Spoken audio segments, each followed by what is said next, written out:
I'm going to read you a story by David Walliams called The First Hippo on the Moon. This is a tale of two hippos with one dream, to be the very first hippo on the moon.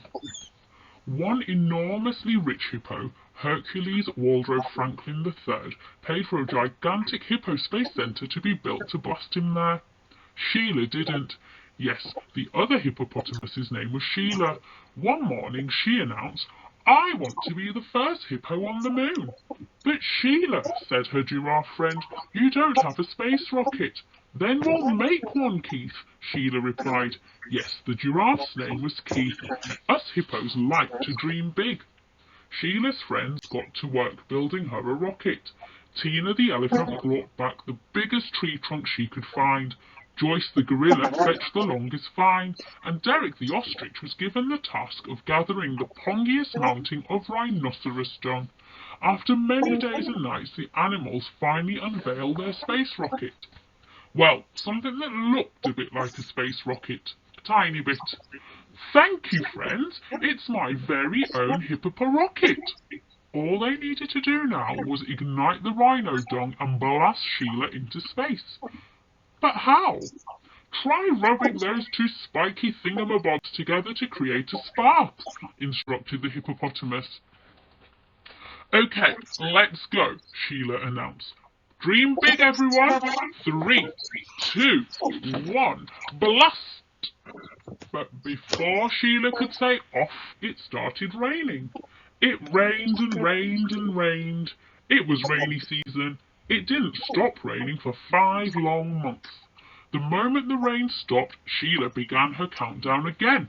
3, 2, 1, blast off! The Hippoporocket shot up into the sky. The hippopotamus watched as the earth became smaller and smaller, and the moon became bigger and bigger. But in deep space, disaster struck. Sheila was so busy munching on her shrub sandwiches that she didn't spot what was hurtling towards her. A giant asteroid. Boom! The Hippoporocket smashed into hundreds of pieces, sending the shocked hippopotamus spinning wildly through space. She tumbled towards the moon. To her astonishment, Sheila had landed on top of the other hippopotamus, just as he was taking his very first hippopostep on the moon's surface. "Excuse me!" "Oh, I'm terribly sorry." "What on earth, I mean the moon, are you doing here?" I wanted to be the first hippopotamus on the moon." "Well, you're not. I am Hercules Waldorf Franklin III. Remember that name, the name of the very first hippopotamus on the moon." Can't we both be the first hippopotamuses on the moon?" "No, just look at you. Call yourself a hippopastronaut? You don't even have a hippopaspace suit or a hippopabuggy. Get back into Hippoporocket and buzz off now." With a tear in her eye, Sheila trudged off to the Hippoporocket. Her dream had been crushed. As the engines roared, Hercules Waldorf Franklin III bounded towards it. "Stop! That's my Hippoporocket!" "Oops! Sorry!" Blast off! Seconds later, Sheila realized that she didn't have a clue how the Hippoporocket worked. Roar! Entering the Earth's atmosphere, the Hippoporocket soon began burning up. Within moments, the hippopotamus's bottom was blazing like the sun. Sheila hit the earth with a giant wallop. She lay motionless on the ground, her bountiful behind sizzling like a sausage. "Sheila, wake up!" "Oh no, it's so sad, isn't it?" But she wouldn't wake up.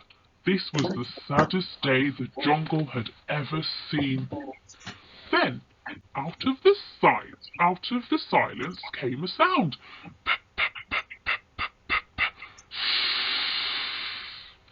A distinctive sound of a bottom burp. All the animals stared at each other.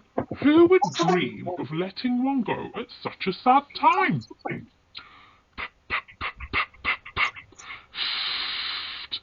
Another one, longer and louder than the first. It was Sheila. Oh, what an awful smell.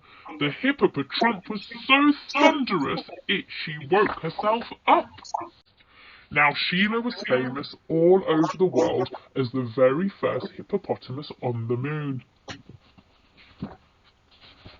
She never mentioned the other hippopotamus who got there first.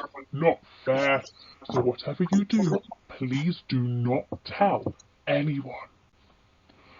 I hope you enjoyed listening to the story just as much as I enjoyed reading it to you, especially the part where she wakes herself up with a bottom burp. How rude, but funny. Anyway, I hope you enjoy the rest of World Book Day and keep on reading and see if you can guess who I am from the clues provided.